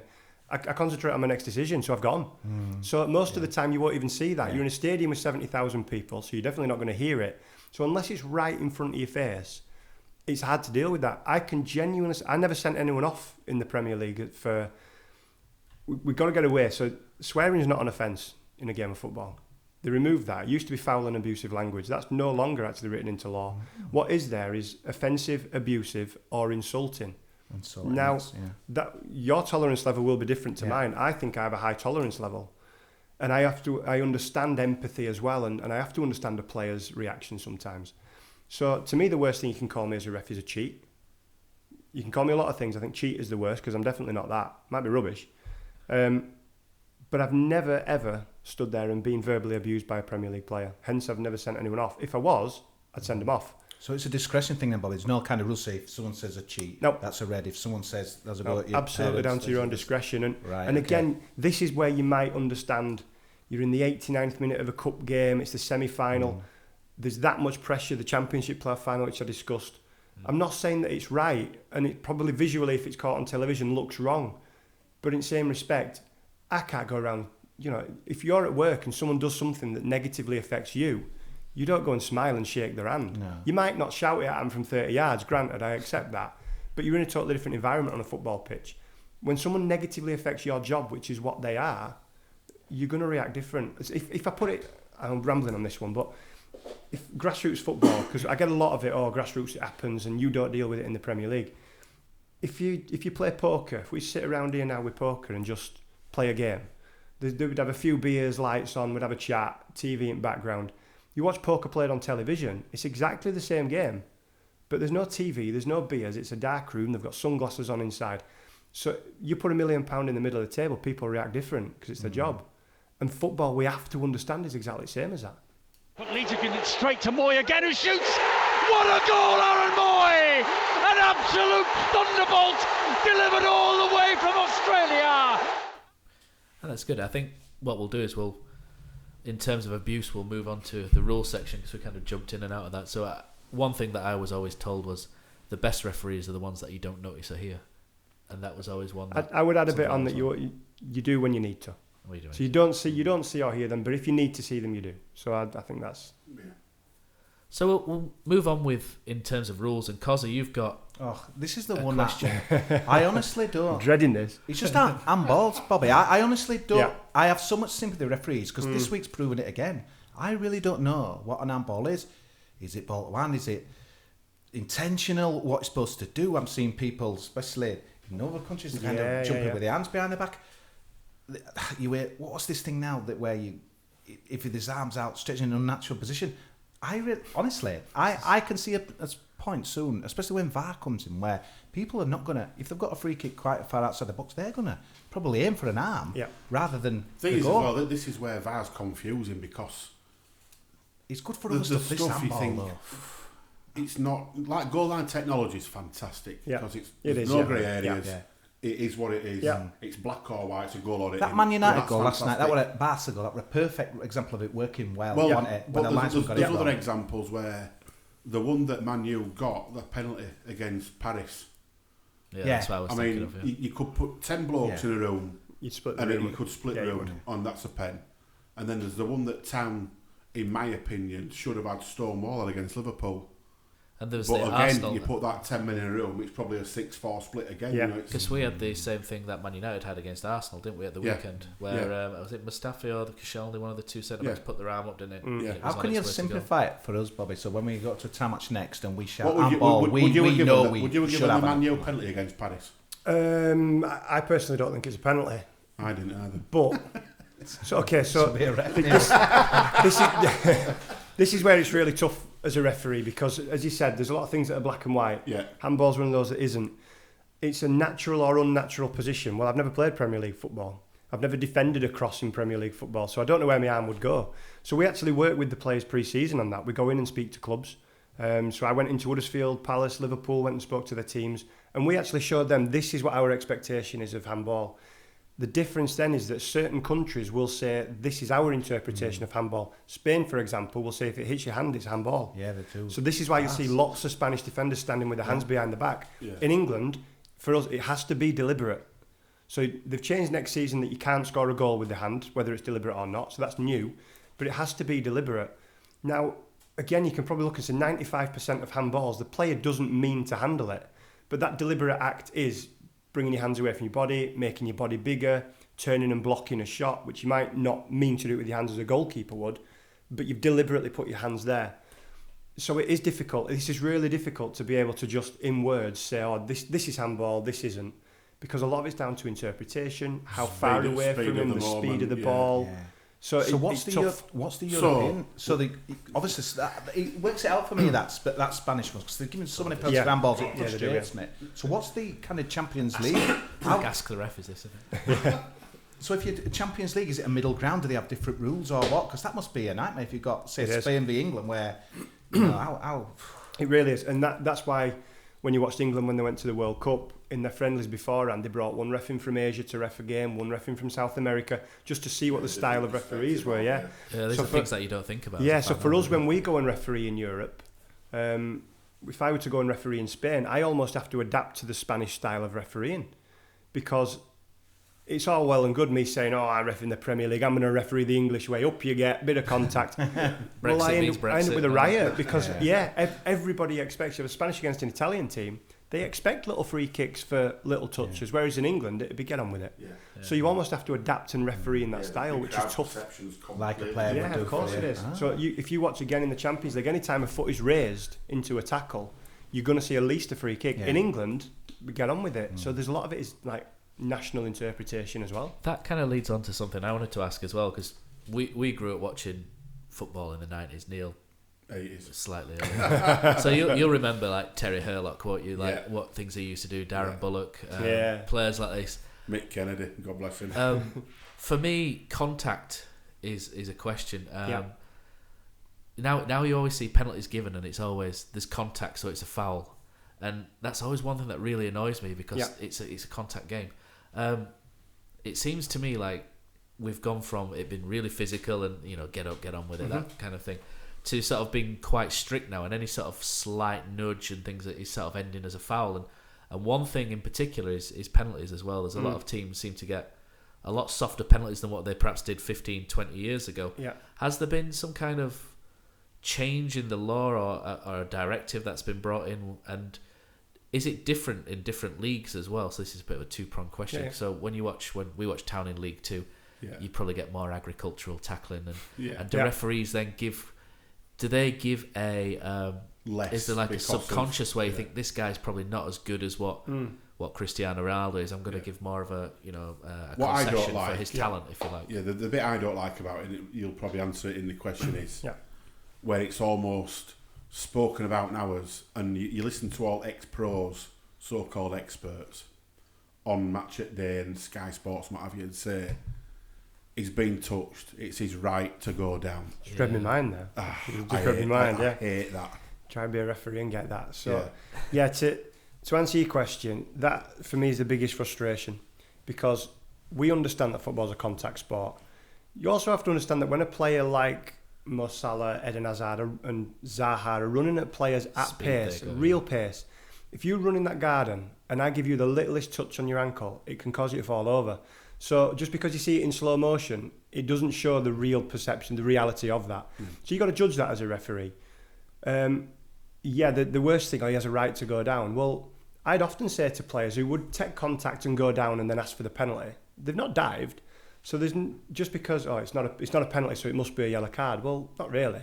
I've said the worst thing you can call me as a referee is a cheat. If I yellow card a player for diving or simulation, I'm saying to everybody in that stadium, you're a cheat. I've got to be 100% to do that. And if I'm not, and there is a bit of contact there, I'm not like bottling it, not bottling giving it and bottling giving a yellow. I'm looking thinking, I'm not prepared to call him a cheat because I'm just not sure. It's not a pen, but I'm just not prepared to do it. Is that where maybe the retrospective punishment should come? I think so. I think there should be a retrospective one. But again, you're always going to look, because a centre forward who sits on a panel will always say, that will cause him to go down. Yeah. A big centre half will look at it and go, it's never a pen. Yeah, so again, within positions in football, you're going to get differences. One thing that irritates me a little bit more is I get, Zaha running at speed, he'll get a tap. If you're going fast, you're more likely to go down, like you said, than you are at walking space. One thing that irritated us early on this season was a Danny Rose incident. He went down incredibly easy. I think he got a slightest touch maybe on the shoulder. Does it annoy you when players? It annoys me when players get touched on their arm or something and they go down. Full well a touch on the arm doesn't trip a player. Does that do you just kind of think it's a foul, but it's annoying that you've gone down? It's frustrating. I'd walk past a player and say, listen, if I bumped into you in Asda like that, you wouldn't fall over. So don't do it today to me. You weigh 13 stone. Do you know what I mean? Don't do that to me. So, but I that Danny Rose one, I know we had a disagreement on it, but I've totally changed my kind of way I look at it. I can see why he gave the penalty, and in the way I watch my football now, I'm chilled with that. Before he didn't get any contact. I can see why he gave the penalty. Whether right or wrong is another matter. But so for me, I'm chilled. Whether the game's changed, you've got to be contact. You'll find it here when we have these discussions every week on pod. We never, and that's what's good about it. We don't always all agree between us. And you can see then you've got 25,000 people with 25,000 opinions. Bobby, you're right, and I think you've got one opinion. I think one of the problems with our team compared to others is the other teams are so much more faster and quicker. And our players are not as good. That we're giving away more fouls. There's going to be more contentious issues, and we've suffered with a lot of them this time. I thought our penalty that was always. We don't get penalties, but you can see why we're giving. You've also got to understand, people look and say, Man City get more penalties than them, and Chelsea. You've got the ball for 75% of the time. And you've got Leroy Sané and David Silva. You would assume that therefore you're going to win 75% of the free kicks. Do you know what I mean? If you've got the ball, it's hard to commit a foul when you've got the ball. Just superior quality players at some. And that's why they're top of the league, and teams like Town at the bottom. And would you have given the James Milner one against us? Trying to remember it. To be fair, that was for Town. Just say Otherwise, as a fan, as a fan, I were off. I were off seat as a fan. It come off his knee and his hand were here. I think it's not the ball going through to a strike. I think there's a rule, is there, where it hits the knee and then the arm. And it's not handball. There's not a written thing, but again, it's got to be intentional. If the ball hits someone's knee, it bounces up. I remember it's a poor question, to be honest. No, I wouldn't. It's a penny. I wouldn't have given it. As a fan, I were off the seat. And when I sat back down and watched the replay back, and my missus went, "Oh, is it a penalty then?" And I went, "No, it's not." I always try as a fan, put it into other penalty area. Would you have expected it given against your team? And I say that to players a lot. Do you know what the problem is with that? I get what you're saying there, but I'd have fully expected Liverpool to get. That's fair enough. If it had been, fair enough then. It was the way his arm was away from his body. It was kind of a natural position kind of thing. I don't know if that's I'm still not a thing, one of these. I'm not one of these who thinks that every penalty we get against us is unjust. They're not. If you're going to give away 10 penalties in a season, if eight of them are right, you've got to, and it's difficult as a fan because you do get the emotional part of it, and But you've got to appreciate that your view also is an instant. Of course it is, yeah. Bang! This is what I've got. I've just seen it. Have I seen it? Oh, I think I've seen it. And that'll probably go through your mind as well. Did his knee come out? Yeah. Did his hand move? But you'll often see that referees will take that little second to pause. And the problem is the perception of that is, he weren't sure. Yeah. Do you know what I mean? And you're not. And what you're doing as a referee is you're looking and thinking, right, just replay that again. Did I see it? Yeah, I did see that. That's exactly what referee did for Town Pen on Saturday. Stopped. Yeah. Few seconds. Spoke to the linesman, didn't he? Pen. Yeah. He's thought about it and thought, yeah. Are there any situations where you find yourself chuckling when football fans don't know the rules? For example, one players don't know. One thing that I always find really funny is when there's a corner and football fans are crowding around, I think, because the ball's not in the quadrant. They go absolutely mental, don't they? Like this, and it's like, it doesn't have to. It can just touch the line. Is there any that you kind of just makes you laugh, when football fans say this and it? Yeah, I mean, not many fans know that you can't be offside from a goal kick. So when you have that tactic and you have a guy that stands 10 yards in the other half, and even defenders at times will go, he's offside, ref. It's like, but it's a goal kick, can't be offside. It's indirect, isn't it? So fans don't know that. So that always causes an uproar. And the one that really sticks out to me, actually, probably my first Premier League game, actually, when I got on the list. I think it was Hull and Fulham. And Stockdale, I think it was. David Stockdale would have been Fulham's keeper. He's taking a long time with ball in his hands. Very rarely do you see that 6 seconds sort of put in, because most nobody expects it. Got taken out, did it again? No, it's still in there, but it's just something that's exactly. So he stood there with a long tap for it in his hands with a long tap, and 1-0 down at half time. I come walking off the pitch with him and I said, look, you're going to have to speed up with the ball in your hands. And he went, but we've got 4 steps in it. I went, that went about 15 years ago. He said, I thought we had 4 steps.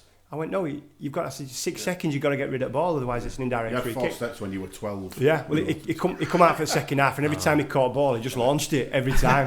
They got beat 6-0, and it was just like, it was comical, because he's catching the ball, and obviously in his head 6 seconds into a long time, catch the ball, bang, catch the ball, and his players are like, what are you doing? Do you know I remember being a 10-year-old goalkeeper, and when we were young, we used to have to play in full-size goals. I used to play for White Wanderers, a 10-year-old, and used to get the ball, and used to think, I need to get to the edge of the box because I can't kick it far enough, otherwise it's going to come straight back. So that was always one thing. So, Kosi, you had a load of questions on VAR, which I think you've had answered. Bobby, you were telling us a good story, weren't you? Well, just one thing, though, Bobby. Though, sorry to get Matt, but VAR. Here we go. I said the magic word. I know it's a slower game, but cricket, I think VAR's got the respect to the cricket. But what it does do, it makes umpires look bad if they've made a decision and it's overruled. Do you see it as a hindrance or a help? Because what worries me the way it is in the UK, and I like the NFL way, where to me I'd like to see the coaches challenge rather than what we're getting now. And I knew it'd happen, and Spain's horrendous with it, with mobs, go to VAR, and then you're only human, you're going to go to VAR. So how do you kind of see it? So first of all, the ref doesn't go to VAR. The VAR's watching the game in the background all the time. So every single decision, the VAR is watching. Every single time that the VAR thinks, every time they think there could be a penalty decision, the ref doesn't need to go, can you check that? So VAR is checking it straight away. Immediately they're checking it. So everything's being checked. So the players don't need to say go to VAR. VAR's already looking at it. And the players are getting to know that now. In terms of challenges, initially I thought that would be a good thing. And then we got speaking to the players, and the players said, no, it wouldn't work, because what you'll get is when you're on top and you're 1-0 up, for instance, and you're pushing on, you're 1-0 down, and the other team's pushing on for that equaliser, what you'll get is the manager of the team who's winning, they'll chuck one in. We'll appeal that, because it's going to take a minute and a half. And it takes the momentum out of the game. Like that, it takes the momentum out of the game then. So they'll use it, they'll find anything they can to use to their advantage. To go back to the first one, no. I mean, I've never refereed a game properly with VAR yet. So psychologically, without VAR, you never make a mistake until you see it back after the game. If you think you've made a mistake, you're never sure, because sometimes you're actually right and you think on the pitch you're not. We work with psychologists just to move on, because you can't be proved right or wrong. And the managers will say, we've seen it at half-time, players, we've seen it at half-time, you're wrong. And they haven't seen it. It's trying to get in your head. Is it here to stay? I think it will be. I think television will dictate that it's here to stay. People won't go back. I mean, they did a poll, actually. They had it in the Bundesliga 2 years ago. They polled the players, and I think 70% of the players said they didn't want it. Because In Norway now, I do a little bit of work with like their media there. Breda Hangeland works over there, used to be at Fulham. Yeah. And Breda hates it. He said, you know what, I stand in the tunnel and I look at the referee before the game and I think we'll get some decisions today and we'll get some against us, but this guy's honest. He said, and when you put things in slow motion, tackles in slow motion look 10 times worse than they are in full speed. I used to say that to my lads on a Sunday morning. You know, get off the referee. If anybody in my lads used to get booked for that at referee, they'd pay the fine. And they'd also pay the club the same amount. Because there had to be a point where, hang on, if this lad doesn't turn up for his 23, 24 quid on a Sunday morning... You're doing it, Neil. Yeah, I'm doing half. Yeah, exactly. And a lot of other touchlines doing half. Yeah. Or we haven't got a ref and we're not playing game. Yeah. So back off or don't play. And I've sub-played for it before now. Yeah. That's top man, eh? Should lead the FA. The respect campaign at the FA. It's right though, isn't it? Yeah, it is. And when you're down to, like you've said before, when you're down at grassroots level... You're on your own, it's tough. Yeah. And these lads are paying to play on a Sunday. They're not earning thousands, they're actually paying to play. So I think why would you not want full enjoyment out of your 3, 4, 5 quid or whatever it is? I think what was depressing the other night in the Liverpool game, some of the good points, it's turning like WWE. There were crowd chanting VAR. Has it come to that now? It's cringy, innit? It's embarrassing. That, I'm afraid that's the future, I think, boys. So, Bobby, you did some testing with VAR. I think you said you drove from Brighton, was it Newcastle down to Brighton, and there was a specific game going on, wasn't there, at the time? Don't know if you want to tell that story. Yeah, look, I'm a fan as well, so obviously I keep up with. I finish a game, I come off a game, I get back in my car, and first thing I do is have town done, because have town done, have Osset done, and then get on with drive home. How have I done? How many have you lost by this week? Yeah, exactly. So basically, I did a game. I'm sure it was Newcastle, must have been, or North West somewhere. And on the Sunday, because the Premier League refs were ready to go this season, people are battering the referees about VAR. They forget quickly that it's the clubs who voted it out. The referees were ready to go at the start of the season. The club said they didn't want it. So we've been doing it for a couple of years now. But obviously it's been offline testing. So during a game, I'd get an appointment. All of it is done at Stockley Park down at Heathrow at the TV studios. So there's no VAR at the stadium. They're all based in London. So you'd have to go down for the game, travel as if it's a normal game. The game could be in Newcastle, but you still got to drive to London. And literally, you do what we did is we did the game offline. So you'd see a decision, a yellow card, red card, and you press the button. You'd speak to the referee just exactly as you would in the game, but there's no contact. You're not actually speaking to him. It's just a lot of practicing. So 2 games on a Sunday. I watched the first one. One of the other lads did the game, but obviously I'm sneaking my phone just because Huddersfield are playing Leeds on midday. So I'm watching Huddersfield Leeds game, and there's cameras all up in this room as well that are filming to make sure the VAR's doing it right. I can't make a sound, obviously, because it's all being recorded. And Heffley scored in the last minute, and it was the loudest silent cheer that I ever did. It was a proper, it was everything that you could do with the loudest cheer you can, but no sort of sound. And lad who's doing VAR at times looking at me like, what Huddersfield scored? Huddersfield scored, like dancing rap room, jumping, you're like... So we do care about it, I promise. Boy. Oh, where's it going to drop? Heffler's in there! I think VAR's, I've bemoaned it's a year too late for us. I've seen it in Spain, but I think the lower teams are gaining from VAR because I think they're getting decisions now, because like you said there, Bobby, they've got no choice. The VAR team are looking at it. Again, it's just opinion, and you probably deny it, but I just think sometimes, we've seen it this year, Neil, we go to Anfield in a couple of weeks and Grant goes down in the box, Salah goes down in the box, but when the VAR's there, at least that gives it a chance to even you feel like you've got half a chance of getting a fair... It's a shame. I mean, but although they did say last year if we would have VAR, we'd have gone down, so I suppose it is swings and roundabouts. Well, I mean, I'm going to disagree with you, because obviously I'm going to turn around in terms of integrity. It's amazing how every football fan thinks the referee's against their team. Both sets of fans on the same day will put out on Twitter, this ref's got something against us, and you think, well, you can't win then, can I? Do you know what, Bobby? We had we're going to release this in a few months, probably in the summer, but we had Leicester, didn't we, on Saturday, and because we're already relegated, I was watching that and I just came away from that going, all right, Vardy was offside and I was probably wanting a penalty, but I thought we were all right, that referee. And because you've taken the pressure out of it, absolutely. I actually came away thinking I don't even know who he was, which is David Coote it was. I thought it was really good. Just got a tweet in, Bobby, just from Ed Stagg. He asks, would be fun to learn about the new rules FIFA is proposing for the next few years too, and your thoughts on them? There's not huge changes that's coming in, to be fair. Obviously, Is VAR there a is a penalty massive one? Is there a change to the penalty rule? Yeah, so we've got... So they tinker with it every year, to be honest. So you've got little things that, whereas you see at the moment when they make a sub goes off, he always goes down at the far side at pitch, and it takes an age to come over, and you add 30 seconds for it, and it actually takes a minute.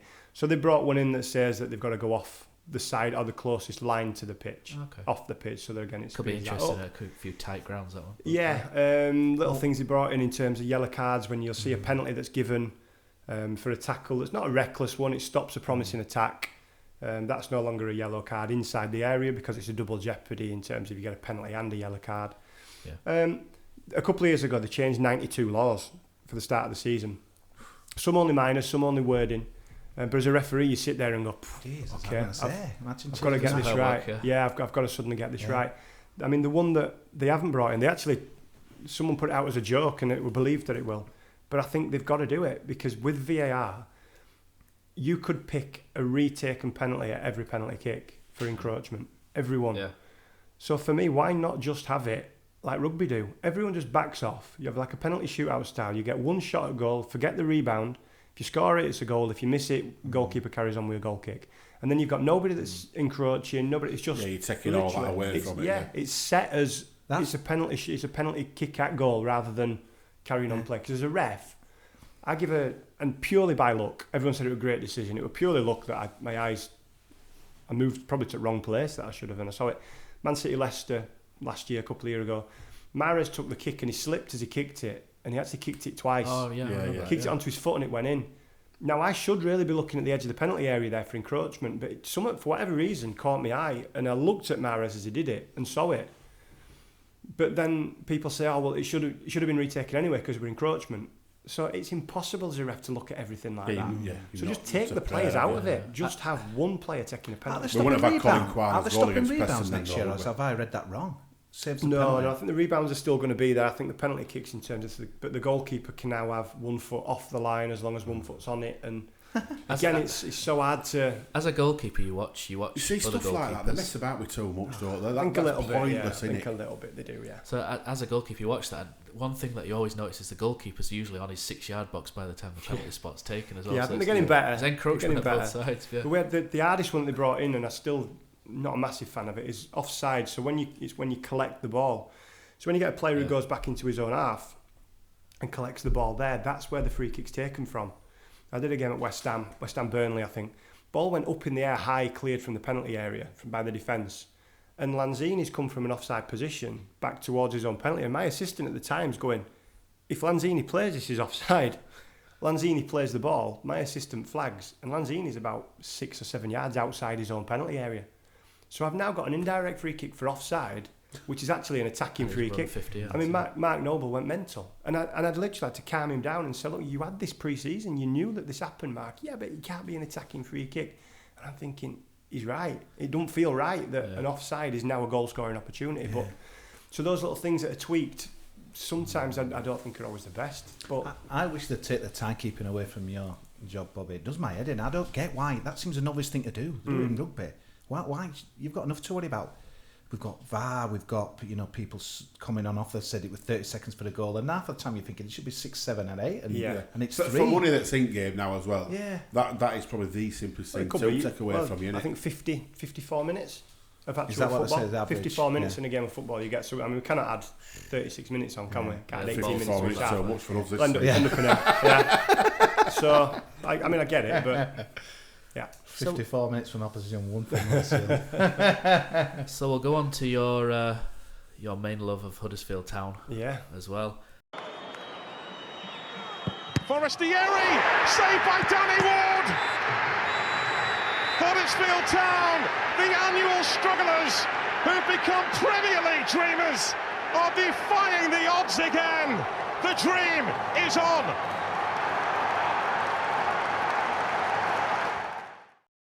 It's something that we always ask if we ever have a guest. We always used to say, Neil, you remember your first Huddersfield game, don't you? It was 1980, Sheffield United at home, and Brian Stanton scored winner. Kosi, you were I was a Glory fan, me, yeah.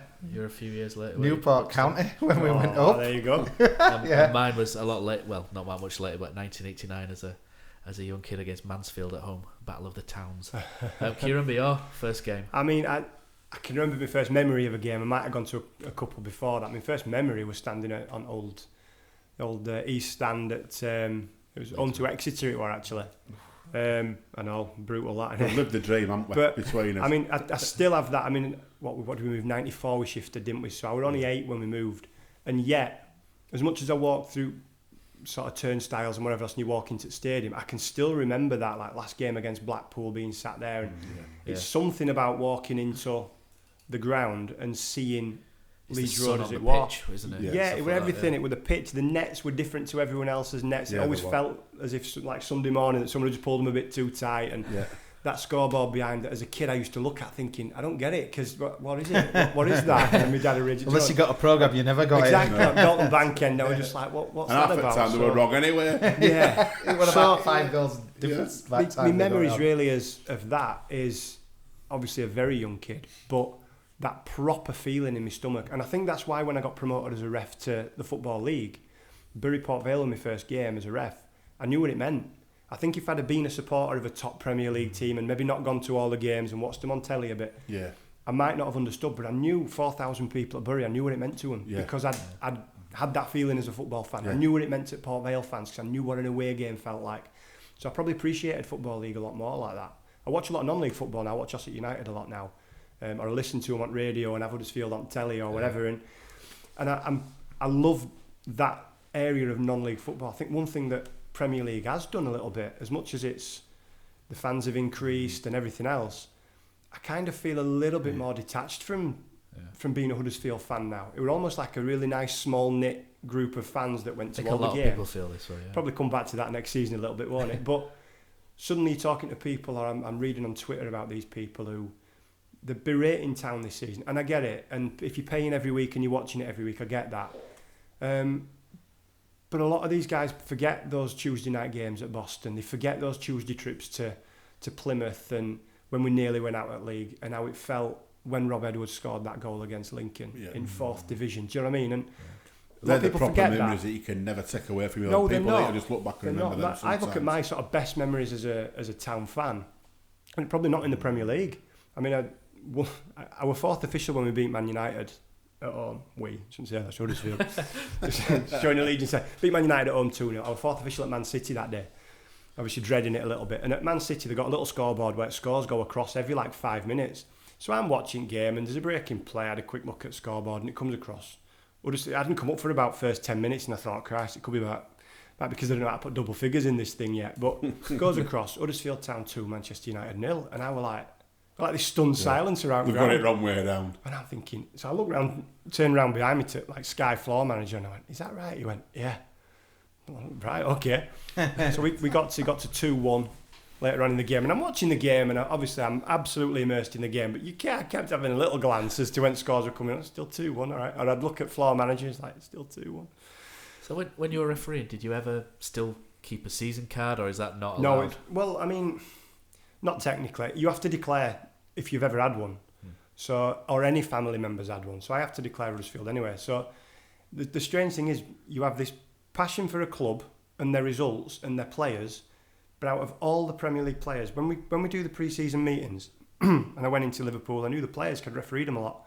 Got to Palace, knew the players could referee them a lot. I did Huddersfield's when they got promoted. I didn't know anyone. And it was quite strange that it was probably the most awkward one for me, that they'd just been promoted. I knew who they were, but I had no relationship with these guys. No. Hoggy had refereed a lot when he played at Villa in reserves.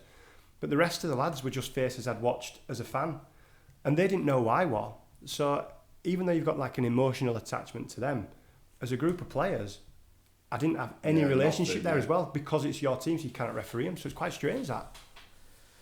So you've told us about your favourite Huddersfield Town goal and the early memories you've got. Have you got a specific favourite game or memory other than the Rob Edwards one? I mean, it's a hard thing as Town, isn't it? I mean, I can remember bad ones. There's a few of them, isn't there?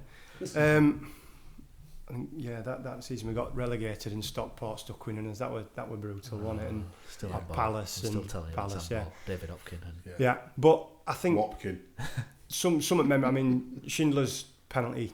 I mean, I don't remember anything about that game, I'll be honest. If I sat and watched the game back now, I probably wouldn't even have seen, because I don't remember. I was a little bit drunk as well, but that penalty, when it went in, stood with my brother. My old man passed away in 2011, and it's his fault I'm a Town fan anyway. So, and they're moments that you kind of want to share with people like that. No, it's not my fault. Thank my dad for being a Town fan. No, it's his fault. It is, yeah. It's his fault. And that's kind of moment. That's the moment you want them there. Do you know what I mean? And what I loved is that I'm stood with our kid, and we in stands. You know, we'd paid for tickets and whatever. Seat behind us was Johnny Worthington, and his celebration afterwards were just like exactly the same as mine, and exactly the same as rest of Town fans. And you think that's probably what Huddersfield are about. Yeah, both they were sat near us. Yeah. And he was the same. Yeah. With all his family and that, and they were all just exactly the same. It's just great to see that's how much it still means to those people, Because you devote your life to it, don't you? Yeah. You do. Yeah. Even as a ref. Once you're in, you're in. That's it. And the hard thing is I couldn't go watch them because I'm refereeing on a weekend. And obviously it's my job, so obviously I've got to do that. Yeah. But you're still in. You never lose it. No. I listen to people like when I'm in Norway. I listen. I used to be these, but I follow them now. And you think, how is that even possible? Couldn't just walk away from being a Huddersfield fan and suddenly think, I'll support Leyton Orient. Do you know what I mean? Don't work, does it? No. It's only this pod you need to listen to now, Bobby. Forget about it. The rest of it's irrelevant. Yeah. Probably stop next week. So how are Huddersfield Town perceived in refereeing circles as a club? Because I think me and Neil in particular have a bit of a romantic view of Huddersfield Town, that they could be this fairly, not massive club, but it could be a fairly decent sized club, you know, like shading just behind maybe someone like West Brom or someone, you know, that in sort of thing. And then Kosi brings us back down to earth a little bit by being the more realistic one, don't you? But how are Huddersfield sort of perceived as a club in sort of refereeing circles? Not necessarily just size, but you know what Huddersfield's what they're about. A lot of people say Huddersfield are a nice club to visit and go to, and don't want you to get anyone in trouble or anything. No. I think over years Huddersfield, when you speak to the lads who've refereed them, have always been seen as a really difficult team to ref, physically difficult team to ref, and that's a lot of people say it's a difficult place to referee as well. Atmosphere-wise, I think it's one of the best. A bit biased here. I think it's one of the best atmospheres that the Premier League's had in a long time, because they've brought in a little bit of continental sort of support in there as well. Because having refereed in Germany, there is an atmosphere in a football stadium in those stadiums. They know how to do it, and they brought that a bit to Huddersfield as well. If I'm honest, I think not just refereeing, because it's not something we discuss. We don't really discuss where we think teams should be and who's punching above the weight. I think the general thing would be, even as a fan, I'd see Huddersfield probably the same as yourselves, probably a mid-table championship team that could push for a playoff place. I mean, even we got promoted on a negative goal difference, so you know that. Now very Huddersfield. Well, I've watched four play. I didn't get to Wembley playoff final when we beat Bristol Rovers, but I went to one at Old Trafford when we got beat 3-0. I went to Cardiff. I've been to 2. I've never seen us score a goal in playoff final yet. And I've seen us win 3 of them. So it's mental, isn't it? I don't quite know how that works. Mental. So It's a brilliant start, isn't it? I don't know. For me, I've always seen them Town as. I probably grew up with them in 3rd division, so League One now. Championship were always nice. Premier League to me were always. It were never going to happen. It's too big because there's some massive teams in Championship. I just fear a little bit next season that. I just don't. I think it sounds stupid, but I think consolidation is the first thing for Town next season. There's a lot to sort out, isn't there? Yeah, There's a lot to sort out. But my view of Championship is, it's a good league. It's a very competitive league. Yeah. But that don't mean to say that the quality's up there. Because I mean, without being, I'd get if loads of Leeds fans listening to this, I'd get shouted down without any problem because they played some good stuff this season. But if Bielsa isn't there, that squad's nowhere near where they are. It's Sheffield United are there. That finished 4th 2 years, right? And Sheffield United are there on back of having a bloody good manager. Because if you look at their squad, that's a distinctly average. If they come up, they are going to be up that's a good test. There's 5 games to go, and there's between 2nd and 10th could get in the Premier League next year. 5 games to go. Yeah. Love it. Well, that's what playoffs have done, though, innit? Playoffs have transformed football, haven't they? Yep. For good and bad. But you're right. It's interesting when you look at, certainly when I went to Brighton Newcastle on that game, you could see there that Newcastle and Brighton would do all right because they were 2 strong teams. They play good football. They're going to do all right when they get into the Premier League, and you can sense that when you go and referee Championship games. I agree. I think if you look at the standard this year, I mean, Wolves when they went up blew that league away. I refereed there a couple of times that season. It was just like I'd not refereed Championship football like that. the way that they're so free flowing, and it's no surprise they've done so well. You look at some of the games this season. I've watched quite a few because obviously I've got a vested interest in the Championship with the other lad, my brother that's refereeing there. So I've watched a lot of that, and I haven't seen many teams yet, I'll be honest. I haven't seen many performances where I look and think, these will be great in the Premier League. No, and that's nothing against the teams, but I've not seen any team really blow anyone away yet where you go, wow. Do you know what I mean? Even Norwich last night, I watched a little bit of it, and there's pressure on them at this stage of the season, but they should be expecting to blow teams like Reading away. Well, the expectations for Fulham were to be doing what Wolves are doing. Yeah. And I think what Fulham did wrong is they blew all that money. Yeah. And in one summer, completely dismantled everything that they built. They did. Yeah. It was crazy what they've done. It's cost them money. Well, Claudio don't bother. He's in Rome now, enjoying his life again, swinging his Roma scarf about. Yeah. Barnes with the flick, Johnson with the turn, Johnson with the goal, and the game turned on its head. So we'll wrap up the Bobby Madley interview, if you like, with sort of going. I don't feel as I've got away lightly here. That's all right. So unfortunately, we can't really discuss your reasons for leaving the Premier League at the minute, can we? Because it's an ongoing sort of issue. But are you sad to be leaving the Premier League? Yeah, I mean, anyone would be, wouldn't they? Anyone would be. I had 5 fantastic years in Premier League, and I've moved, and I can look and I can play the very political answer of, and football is football. Don't get me wrong. As a referee, it actually doesn't make that much difference whether you're refereeing in front of 5,000 or 80,000. There's 22 players in the ball. And you're concentrating on the game, then it's fine. I've refereed games over there. It is different. The standard of football is different. Their season's just started in Norway, so at least I get to run around in the sun rather than run around in December rain in South Wales or whatever. But I do miss it. I'm not gonna lie about that. Anybody would. It's one of the best leagues in the world. It's the pressure is, you almost welcome that kind of pressure. But it is what it is, and I make a fresh start now. We'll see where football in Norway takes us, and we'll go. The NFF have been brilliant since I've been over there, really supportive. It's quite strange because I actually get recognised a lot more in Norway than I ever did in England, because they just live for Premier League football. Like we would support Huddersfield, and the other team would be non-league, your local non-league team. In Norway, it almost feels like they support Man U and their second team is their Norwegian Premier League team. Yeah. You see, it's quite strange. Like you've gone over there to work in Norway. Do you think the Premier League should be looking overseas to bring referees to the Premier League? No, I don't think so. I think we get battered. Basically, we have better cameras, we have better coverage, we have a worse press and media than any country that I've ever experienced in the world. Yeah. So we're constantly calling out referees. Now, you look over since 2010, England has provided the referee for the World Cup final, 2 Champions League finals, Super Cup, Europa League, Under-17 World Cup, Under-21s, and Olympic final. No other country in the world's provided referees to referee those top games. So you got Michael Oliver, who's on the shortlist for the next World Cup. They got battered about, we didn't have a referee at the last World Cup. Well, we did, but that referee chose to go and move abroad so late in the process that it was too late to then bring any other referee in, because he hadn't gone through the training that the FIFA referees ready for the World Cup had. Yeah. So Mark went to Saudi Arabia 2 years into that process. Why did he leave?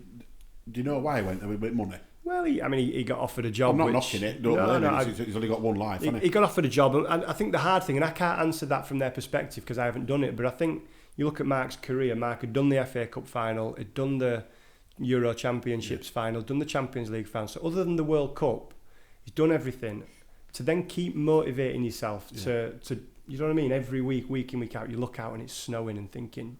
Didn't he ref our playoff final? Yeah, Mansfield. Yeah, he did. Yeah. Yeah, he's a bit fatter then, a bit more of a ball patch than he's got now, somehow. But he got offered a job. Yeah, he got offered a job in Saudi Arabia, and he were at a stage of his career where obviously he thought, that's why not? He's refereeing professionally back in China again now, so fair play to him. So what's the plan in Norway? Is the scope for you to get to the Norwegian Premier League and then maybe be an international referee? I don't know. I hope so. I mean, I spoke with the NFF about it. I've started, so my first game is actually on 27th of this month, which is, it's almost like a regional league, the first one. So it's the 3rd division. So they're not just going to bump you straight into the top league. You're going to have to earn your stripes coming over here. Coming over there. So I start in the 3rd division. The 2 teams, it's a team just south of Oslo called Drøbak, and they're playing at home to Norild. And this is a regional league, remember, so the east of Norway. Norild are making a 3,000-mile round trip to the game. Me. These are amateur players, not even semi-professional players. So it's the highest like level. They might get paid a little bit of expenses and whatever, but it's a 3,000-mile round trip because it's right, literally at the top of Norway. So yeah, so it's a bit different. Most of the pitches are 3G, not 4G. So that's different again. Ball bounce is different, and there's quite a lot of English players there actually. I'd be surprised how many lads go from like the conference to play in the Norwegian second and third division. But yeah, that's the plan. I'd love to do it. I don't expect just because you're refed in the Premier League to be parachuted straight into their top league. I think that's disrespectful to their refs.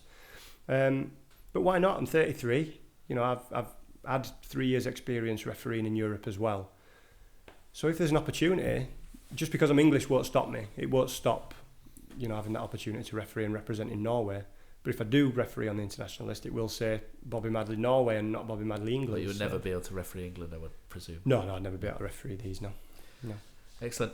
Do you think we'd ever see you back in England again, or is that off the table? Only watching Town or Ossett United, I think. Yeah, as I said, I think I'd love to, but I have a lot of respect for the Norwegian FA now that they've worked brilliant with me. They've given me that opportunity to be able to move on to that.